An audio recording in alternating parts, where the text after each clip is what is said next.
احمدیت زندہ باد، احمدیت زندہ باد، احمدیت زندہ باد، احمدیت زندہ باد، احمدیت زندہ باد، احمدیت زندہ باد۔ آج چراغاں ہر گھر میں ہے، آج خوشی ہر دل میں ہے، نئی صدی میں ہم داخل ہیں، شکر خدا کا ہر دل میں ہے۔ احمدیت زندہ باد، احمدیت زندہ باد۔ کرتے تھے صدیوں سے جس کا وہ مہدی ہے آ چکا، آئے گا نہ اور کوئی اب، آنے والا آ چکا۔ احمدیت زندہ باد، احمدیت زندہ باد۔ پرچم ہم اسلام کا ہر دم دنیا میں لہرائیں گے، کانٹے چاہے لاکھ بچھا دو،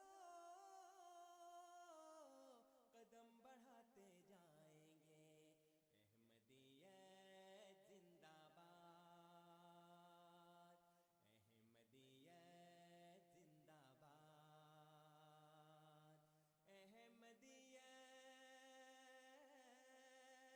احمدیت زندہ باد،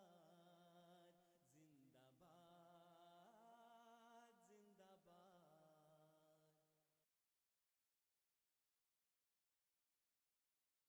اعوذ باللہ من الشیطان الرجیم،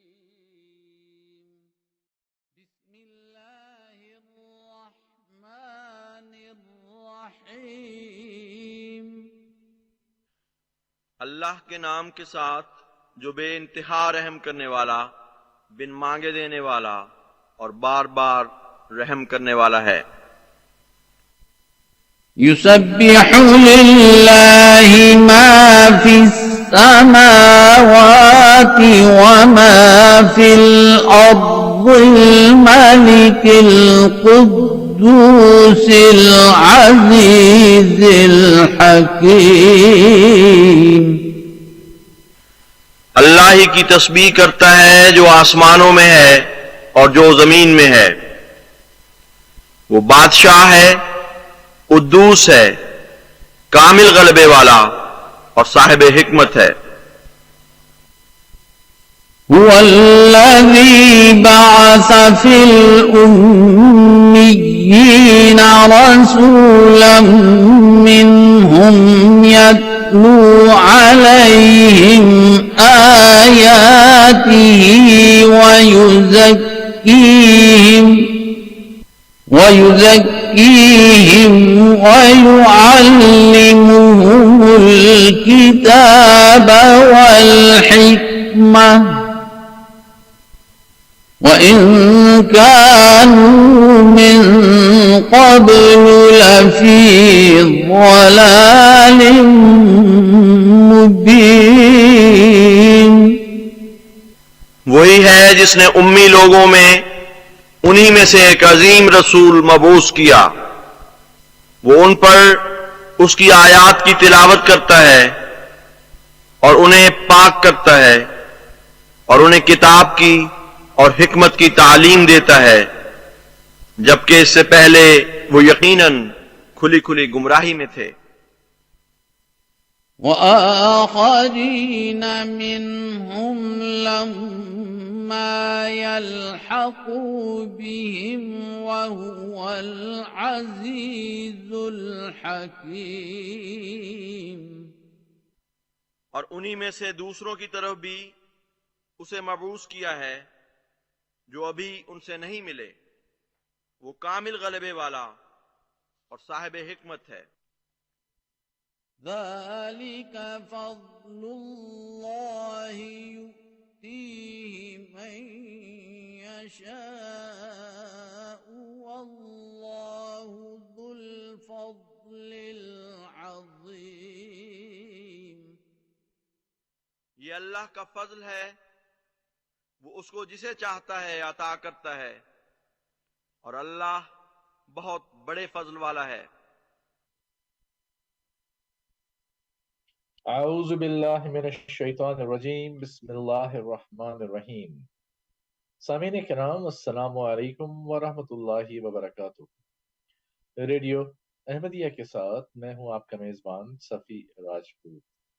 سامعین، یہ پروگرام ریڈیو احمدیہ ہم آپ کی خدمت میں براہ راست لے کر حاضر ہوتے ہیں کینیڈا کے شہر ٹورنٹو سے، اور مقامی وقت کے مطابق اتوار کی شب رات 9 سے 11 بجے تک۔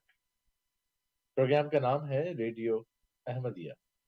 ریڈیو احمدیہ جیسا کہ نام سے ظاہر ہے کہ احمدیہ مسلم جماعت یا جماعت احمدیہ کی پیشکش ہے۔ اس پروگرام کا مقصد سامعین یہ ہے کہ ہم آپ کے سامنے، یعنی آپ جو ہمارے سننے والے ہیں، آپ تمام حضرات کے سامنے جماعت احمدیہ کا ایک تعارف پیش کریں، جماعت احمدیہ کے موقف کو آپ کے سامنے رکھیں۔ اس پروگرام میں بنیادی طور پر ہمارے مخاطب وہ تمام احباب ہیں جو اردو سمجھتے ہیں، ہندی سمجھتے ہیں، پنجابی سمجھتے ہیں، اور بنیادی طور پر پاکستان یا ہندوستان سے تعلق رکھتے ہیں۔ اس پروگرام کو یعنی ریڈیو احمدیہ کو آپ کی خدمت میں اردو زبان میں لانے کا ایک مقصد یہ بھی ہے کہ وطن عزیز میں تو ہمیں یہ سہولت میسر ہی نہیں کہ ہم اپنا موقف اپنے سننے والوں کے سامنے رکھ سکیں۔ یک طرفہ ایک پروپیگنڈا ہے، یک طرفہ ایک کاروائی ہے، ظلم ہے اور تعدی ہے جو حد سے بڑھتی ہی چلی جا رہی ہے۔ لیکن یہاں کینیڈا میں اللہ کے فضل و کرم سے ہمیں یہ موقع میسر ہے کہ ہم جماعت احمدیہ کا موقف اپنے سامعین کے سامنے رکھ سکیں، تو ہم اس موقع کا فائدہ اٹھاتے ہیں۔ جہاں ٹیکنالوجی نے ہمیں یہ سہولت بھی دی کہ یہ آواز جو آپ برقی لہروں پر ریڈیو کے ذریعے سماعت فرماتے ہیں، اسی آواز کو ہم دنیا کے کناروں تک ہر اس شخص تک پہنچا سکتے ہیں جو اردو زبان سمجھتا ہے۔ تو یہ پروگرام ہمارا سوشل میڈیا کے توسط سے اور چینلز پر بھی سنا جا سکتا ہے۔ اس پروگرام کو آپ وائس آف اسلام کا جو آفیشیل چینل ہے، یوٹیوب کا چینل ہے وائس آف اسلام CA، اس پر بھی سن سکتے ہیں۔ ہم ٹویٹر اور فیس بک پر بھی وائس آف اسلام CA کے نام سے موجود ہیں۔ آپ اپنے سوالات ہم تک وہاں پر بھی پہنچا سکتے ہیں، اور پروگرامز کی ریکارڈنگ کو بھی سنا جا سکتا ہے۔ تو یہ پروگرام ہے کیا؟ ریڈیو احمدیہ اس 2 گھنٹے میں آپ کے سامنے ہمیشہ ایک موضوع کے ساتھ حاضر ہوتی ہے، ایک نیا مضمون ہوتا ہے۔ وہ عمومی طور پر مضامین ایک جیسے ہیں یا موضوعات ایک جیسے ہیں، لیکن ان کی تفصیل میں جایا جاتا ہے، جزئیات پر بات کی جاتی ہے۔ اور یہ ایک یک طرفہ پروگرام یا یک طرفہ ریڈیو پروگرام نہیں ہے۔ اس میں ہم جب اپنا موقف آپ کے سامنے رکھتے ہیں، اس کے بعد سامعین ہم آپ کو موقع فراہم کرتے ہیں کہ آپ ریڈیو احمدیہ کا حصہ بنیں۔ ہم آپ کے سامنے اسٹوڈیوز کے ٹیلی فون نمبر رکھتے ہیں، آپ کو ای میل ایڈریسز بتاتے ہیں، ویب سائٹ کا ایڈریس دیتے ہیں، کسی بھی ذریعے سے آپ اپنے سوال کے ذریعے ہم تک پہنچ سکتے ہیں۔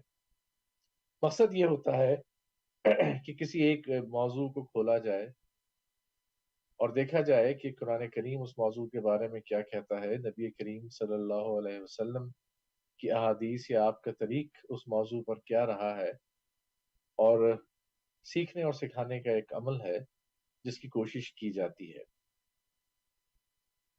ریڈیو احمدیہ میں ہر اتوار کی شب ہم اپنے اسٹوڈیوز میں دعوت دیا کرتے ہیں جماعت احمدیہ سے تعلق رکھنے والے مختلف علماء کو، اور ان سے درخواست کرتے ہیں کہ جو موضوع ہے اس موضوع پر جماعت احمدیہ کا موقف سامعین کے سامنے رکھیں، اس کو واضح کریں، بیان کریں۔ اور اسٹوڈیوز میں موجود ہمارے مہمان شب 11 بجے تک ہمارے ساتھ رہتے ہیں اور آپ کے سوالات کے جواب یا جوابات بھی دیتے ہیں۔ آج کا جو پروگرام ہے اس میں اسٹوڈیوز میں میرے ساتھ موجود ہیں مکرم و محترم انصر رضا صاحب۔ اس سے پہلے کہ انہیں ہم خوش آمدید کہیں اور پوچھیں کہ آج ہمارے سامعین کے لیے کیا موضوع ہے، آپ کو بتاتا چلوں کہ ریڈیو کے ہمارے سامعین کے لیے تو انصر صاحب کا نام بالکل بھی نیا نہیں ہے، اور میں یہی کہا کرتا ہوں کہ آپ انصر رضا لکھ کے گوگل کر لیں، آپ کو انصر صاحب کا تعارف مل جائے۔ انصر رضا صاحب جماعت احمدیہ میں اس وقت اپنی زندگی دینی خدمت کے لیے وقف کر چکے ہیں اور مارکھن کے علاقے میں ہیں، جہاں احباب جماعت کی تربیت کا کام بھی ہے، اسی کے ساتھ ساتھ تبلیغ کہ جو بھی موقع ملتا ہے جس طریقے سے بھی ممکن ہے اللہ کے پیغام کو لوگوں تک بھی پہنچاتے ہیں۔ تحقیق آپ کا خاص میدان ہے، جو بھی بات آپ کرتے ہیں دلیل کے ساتھ کرتے ہیں، اور دلیل میں سر فہرست قرآن کریم ہی رہتا ہے۔ اور میں نے یہی دیکھا ہے تمام کے تمام پروگرامز میں کہ اپنے سامعین کو ہمیشہ انہوں نے ایک ہی بات کی کہ اللہ کی کتاب آپ کے پاس ہے، اس کو پڑھیں، اس کو سمجھیں، اس پہ غور کریں، فکر کریں، اور اس کے علاوہ بھی اس موضوع پر جو اور دلائل چاہیے ہوتے ہیں وہ آپ کی خدمت میں رکھتے ہیں۔ تو دلیل کے آدمی ہیں، دلیل سے بات کرتے ہیں، اور آپ کے ضمیروں کو جھنجھوڑتے رہتے ہیں، جو میں کہتا ہوں۔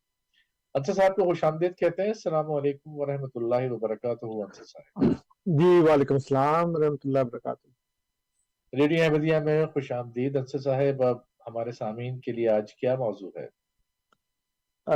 آج جو موضوع جس کے اوپر میں نے بات کرنی ہے وہ یہ ہے کہ جیسے آپ کو معلوم ہے کہ میں سیدنا حضرت مسیح موعود علیہ الصلوۃ والسلام کی جو صداقت ہے اس کے اوپر ہی بات کرتا ہوں۔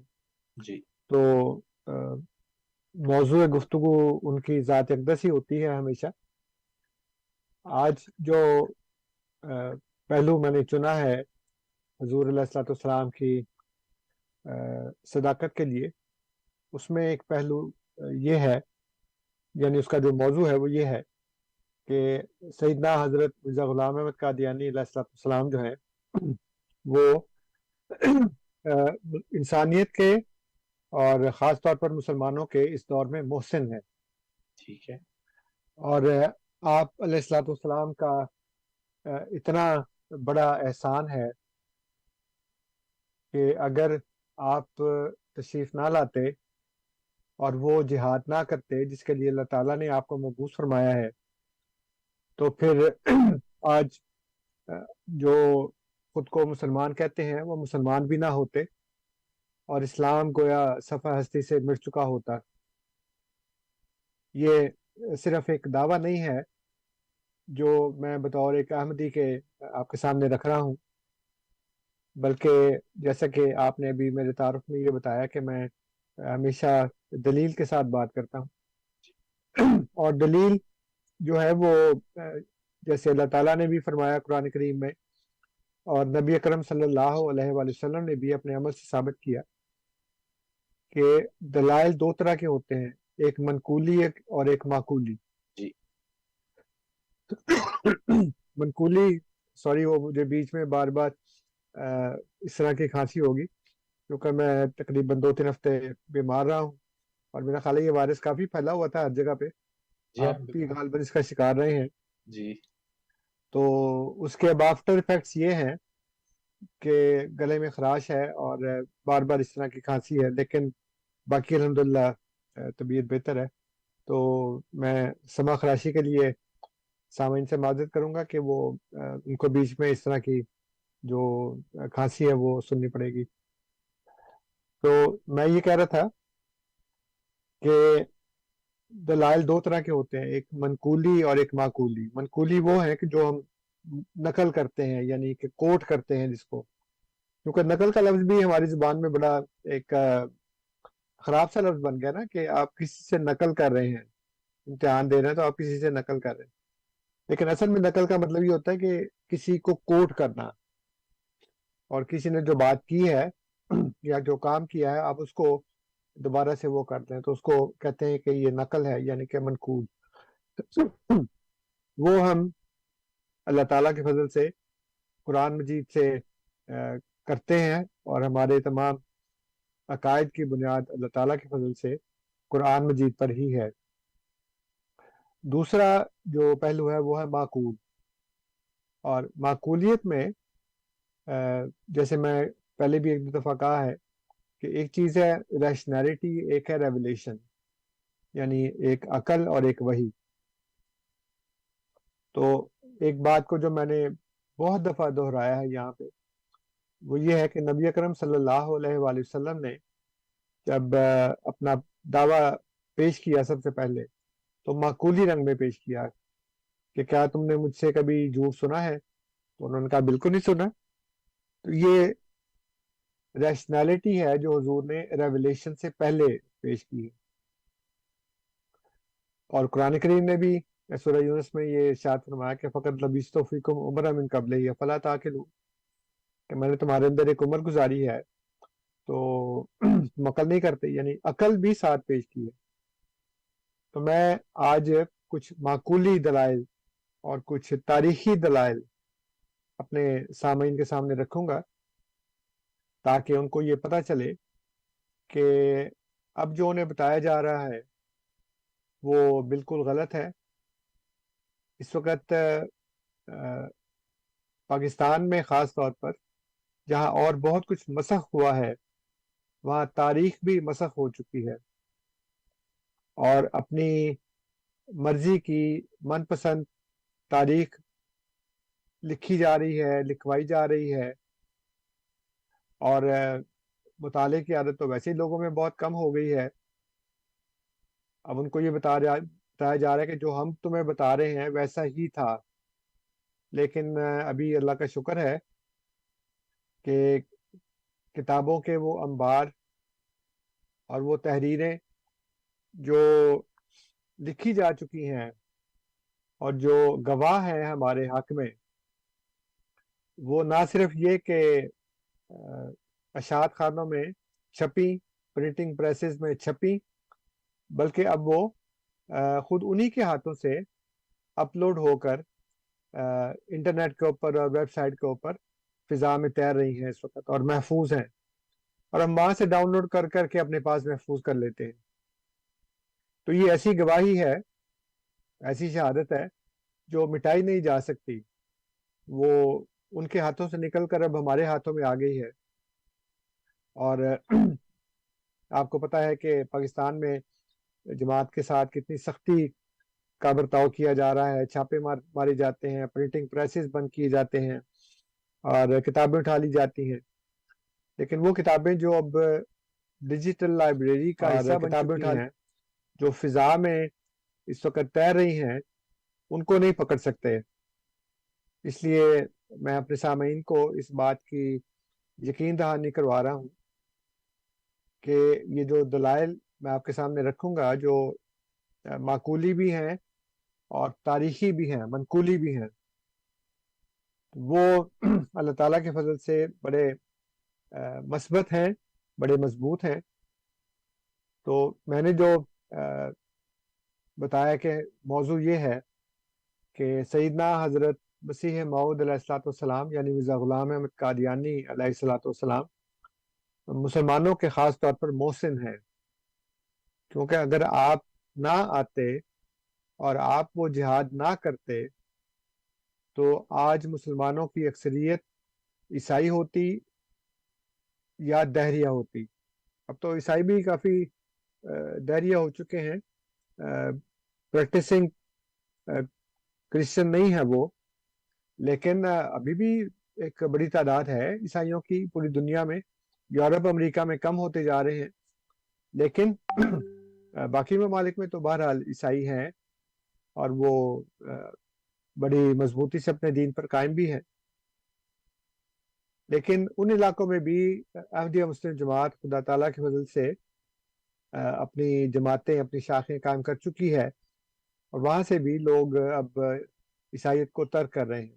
افریقہ میں بھی، اور خود چرچ اس بات کا اعتراف کر چکا ہے کہ اب اس وقت جو احمدیہ مسلم جماعت ہے اس کی سرگرمیاں اتنی بڑھ گئی ہیں کہ اب لوگ عیسائیت میں داخل ہونے کے بجائے عیسائیت کو ترک کر رہے ہیں.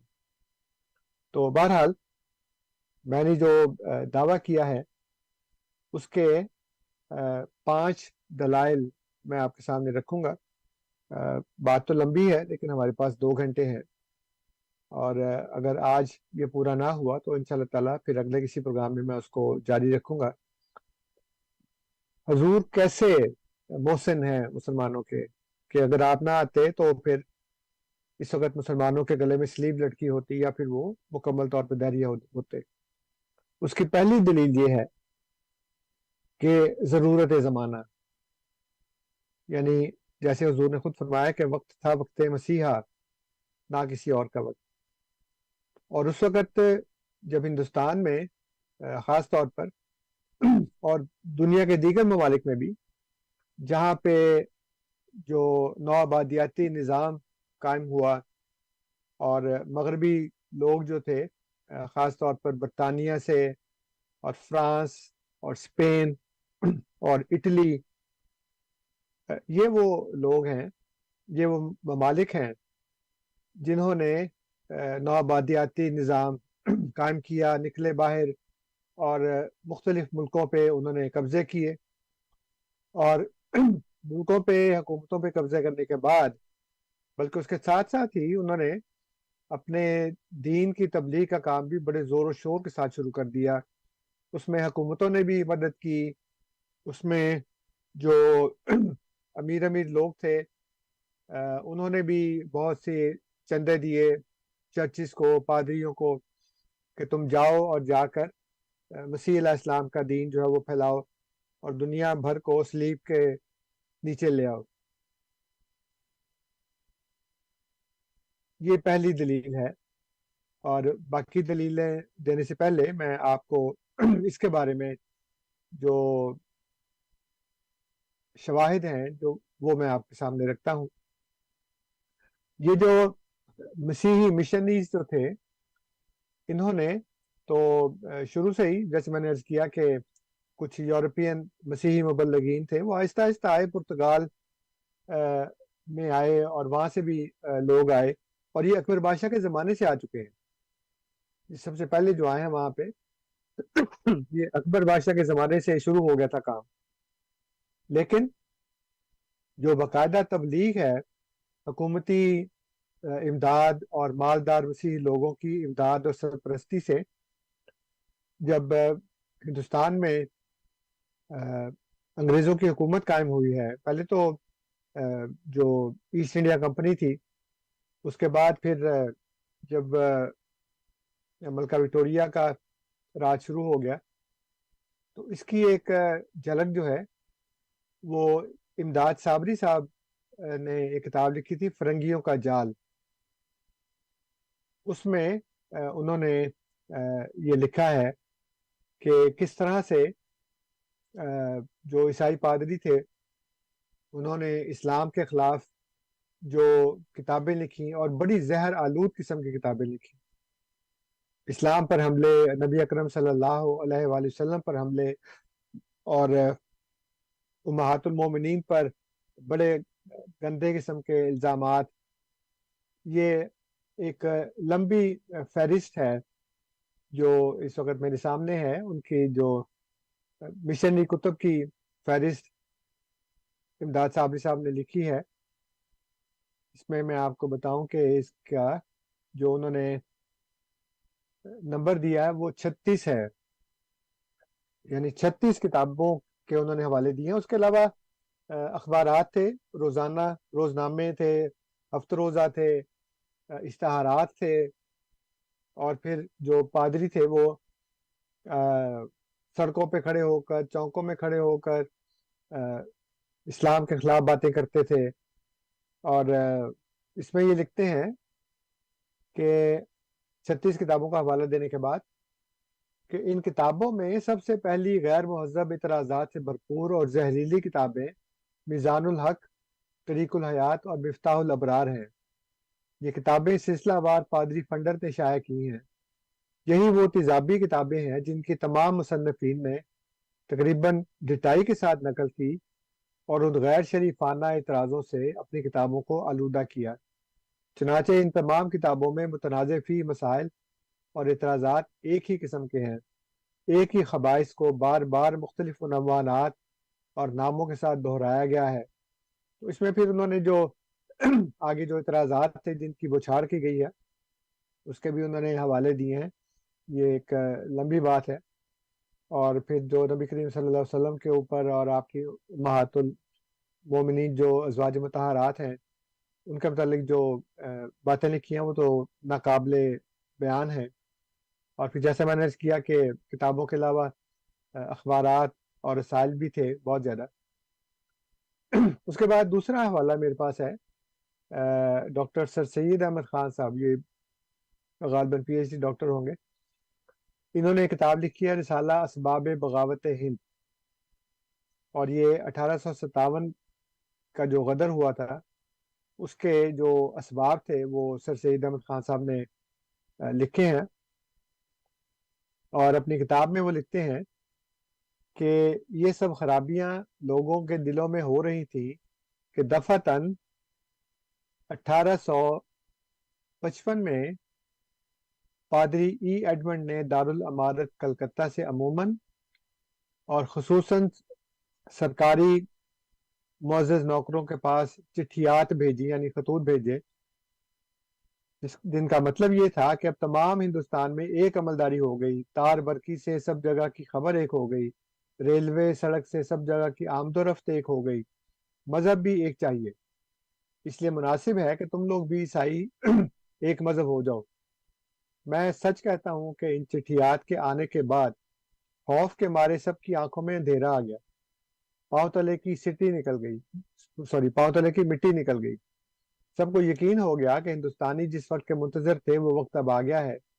اب جتنے سرکاری نوکر ہیں اول ان کو کرسچان ہونا پڑے گا، اور پھر تمام رعیت کو، یعنی پہلے تو سرکاری نوکروں کو کرسچن ہونا پڑے گا، اس کے بعد پھر جو پوری رعیت ہے، پورے لوگ ہیں ہندوستان کے، وہ بھی کرسچن ہو جائیں گے. یہ حکومتی سرپرستی کی ایک مثال میں نے آپ کے سامنے رکھی ہے. پھر ایک کتاب ہے قادیانیت، سید ابو الحسن علی ندوی صاحب نے یہ کتاب لکھی ہے، اور لکھی تو ہمارے خلاف ہے، لیکن ظاہر ہے کہ اس میں سچ بات بھی نکل آتی ہے، کچھ تاریخی شواہد کو وہ چھپا نہیں سکے. یہ فصل اول ہے، اس کا عنوان ہے 19ویں صدی عیسوی کا ہندوستان. اس میں وہ لکھتے ہیں کہ 1857 کی آزادی کی کوشش ناکام ہو چکی تھی. ہندوستان کے مسلمانوں کے دل شکست کے صدمے سے زخمی اور ان کا دماغ ناکامی کی چوٹ سے مفلوج ہو رہا تھا. وہ دوہری غلامی کے خطرے سے دوچار تھے، سیاسی غلامی اور تہذیبی غلامی. ایک طرف نوخیز فاتح انگریزی سلطنت نے نئی تہذیب و ثقافت کی توسیع و اشاعت کا کام شروع کر دیا تھا، دوسری طرف ہندوستان کے گوشے گوشے میں پھیلے ہوئے عیسائی پادری مسیحیت کی دعوت و تبلیغ میں خاص سرگرمی دکھا رہے تھے. وہ عقائد میں تزلزل پیدا کر دینے اور عقیدہ اور شریعت اسلامی کے ماخذوں اور سرچشموں کے بارے میں متشکک یعنی کہ ڈاؤٹ فل اور بدگمان بنا دینے کو اپنی بڑی کامیابی سمجھتے تھے. تو جیسے میں نے عرض کیا کہ حوالہ جات بہت ہیں، میں چند باتیں آپ کے سامنے رکھی ہیں، اور میں نے بتایا کہ اس وقت حال کیا تھا. پھر دوسری دلیل یہ ہے کہ مسلمان علماء ان حملوں کے آگے بالکل بے بس اور ناکام تھے. اس سلسلے میں ابو المنصور صاحب ایک صاحب تھے اس زمانے میں، جن کے دل میں یہ ڈر تھا کہ اسلام کا دفاع کیا جائے اور عیسائیت کے حملوں کا جواب دیا جائے. ان کی کتاب ہے رکیمت الوداد.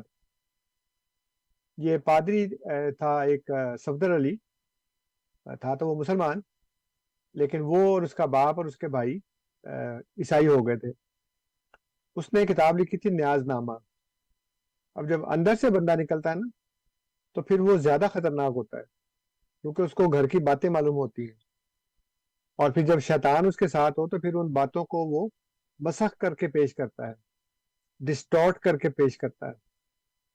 چنانچہ اس نے اس طرح کی باتیں لکھی اور کتاب لکھی نیاز نامہ. ابو المنصور صاحب اس کے بارے میں کہتے ہیں کہ نیاز نامہ با اثبات حقیقت دین مسیحی و ابطال حقیقت اسلام، یہ اس کی بات کر رہے ہیں اس کتاب کی، کہ نیاز نامہ با اثبات حقیقت دین مسیحی و ابطال حقیقت اسلام میں تصنیف کی اور کوئی علماء اسلام میں سے ہندوستان سے عرب و عجم وغیرہ تک اس کا سب جواب نہ لکھ سکا۔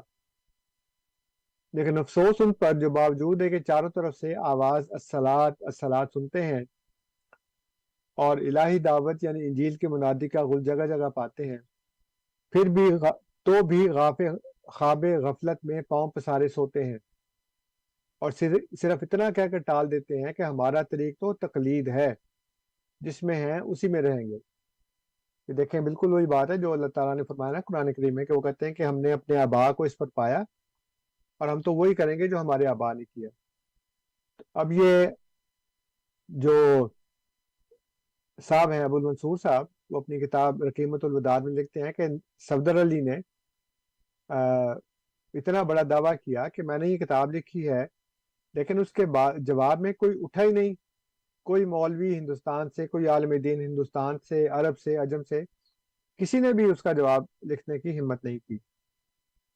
پھر ایک اور صاحب ہیں، تو بہت ہو گئے بڑی دیر سے، سید حبیب صاحب، ان کا ایک اخبار نکلا کرتا تھا روزنامہ سیاست کے نام سے، یہ بھی جماعت کے بڑے مخالف اور بہت انہوں نے کام کیا تحریری طور پر۔ ان کی ایک کتاب ہے تحریک قادیان، اور ساتھ نیچے لکھا ہے کہ یہ عقیدہ ہمارے لیے کیوں قابل قبول نہیں۔ تو سید حبیب صاحب مدیر سیاست نے یہ کتاب لکھی تحریک قادیان، لکھی ہمارے خلاف، لیکن پھر بھی جیسے میں نے کہا کہ اس وقت پھر بھی لوگوں میں شرافت تھی، اب تو بالکل ہی لوگ جو ہیں وہ بے شرم ہو چکے ہیں، لیکن اس وقت پھر بھی ابھی شرافت تھی۔ وہ اپنی کتاب میں لکھتے ہیں صفحہ نمبر 209 پہ، اس وقت کے آریہ اور مسیحی مبلغ اسلام پر بے پناہ حملے کر رہے تھے، اکے دکے جو عالم دین بھی کہیں موجود تھے وہ ناموس شریعت حقہ کے تحفظ میں مصروف ہو گئے، مگر کوئی زیادہ کامیاب نہ ہوا۔ اب یہ دیکھیں، وہ کہتے ہیں آریہ اور مسیحی مبلغ اسلام پر بے پناہ حملے کر رہے تھے۔ پھر وہ آگے لکھتے ہیں کہ اس وقت مرزا غلام احمد صاحب میدان میں اترے اور انہوں نے مسیحی پادریوں اور آریہ اپدیشکوں کے مقابلے میں اسلام کی طرف سے سینہ سپر ہونے کا تہیہ کر لیا۔ میں مرزا صاحب کے دعوی نبوت وغیرہ کی کلئی کھول چکا ہوں اپنی طرف سے، تو انہوں نے کھول ہی لی تھی، لیکن بقول ہے کہ اے بمی جملہ بگفتی انہوں رشنیز بگو، اس کا مطلب یہ فارسی کا محاورہ ہے کہ تم نے اس کے عیب تو بہت زیادہ بیان کر دیے ہیں، عیب میں جملہ بگفتی، تو نے عیب تو سارے کے سارے بیان کر دیے، ہنرش نیز بگو، تب ہنر بھی تو اس کا بتاؤ نا کہ اس کا ہنر کیا تھا، یعنی صرف عیب ہی تو نہیں تھے نا، کوئی ہنر بھی ہوگا اس کے اندر۔ آگے لکھتے ہیں کہ مجھے یہ کہنے میں ذرا باک نہیں کہ مرزا صاحب نے اس فرض کو نہایت خوبی و خوش اسلوبی سے ادا کیا اور مخالفین اسلام کے دانت کھٹے کر دیے۔ اسلام کے متعلق ان کے بعض مضامین لاجواب ہیں، اور میں کہہ سکتا ہوں کہ اگر مرزا صاحب اپنی کامیابی سے متاثر ہو کر نبوت کا دعویٰ نہ کرتے تو ہم انہیں زمانہ حال میں مسلمانوں کا سب سے بڑا خادم مانتے، لیکن افسوس ہے کہ جس کی ابتدا اچھی تھی اس کی انتہا وہ نہ رہی جو ہونا چاہیے تھی۔ مسلمان ایک ایسی قوم ہے جو اپنے خدام کی قدر کرتی ہے۔ عیسائیوں اور آریاؤں کے مقابلے میں مرزا صاحب کی خدمات کی وجہ سے مسلمانوں نے انہیں سر پر بٹھایا اور دلوں میں جگہ دی۔ مولانا محمد حسین بٹالوی مرحوم اور مولانا ثناء اللہ امرتسری جیسے بزرگ ان کے حامی اور معترف تھے اور انہی کے نام کا ڈنکا بجاتے تھے۔ سید مناظر حسن گیلانی صاحب اپنی کتاب سوانح قاسمی میں جو انہوں نے مولانا قاسم نانوتوی صاحب کی جو سوانح لکھی ہے، بایوگرافی لکھی ہے، اس میں وہ لکھتے ہیں کیونکہ جو یہ تھے قاسم نانوتوی صاحب، یہ حضرت مسیح موعود علیہ الصلوۃ والسلام کے زمانے میں ہی تھے، لیکن آپ کے دعوے سے پہلے ہی فوت ہو گئے تھے۔ اس میں وہ لکھتے ہیں اسی زمانے کے درمیان میں دلی میں پادریوں کے واعظ کا چرچا تھا اور مسلمانوں میں سے بعض بیچارے اپنی ہمت سے ان کا مقابلہ کرتے تھے، کوئی اہل علم جن کا یہ کام تھا اس طرف توجہ نہ کرتا تھا۔ پھر ایک صاحب ہیں مولانا اسیر ادروی صاحب، انہوں نے بایوگرافی لکھی ہے مولانا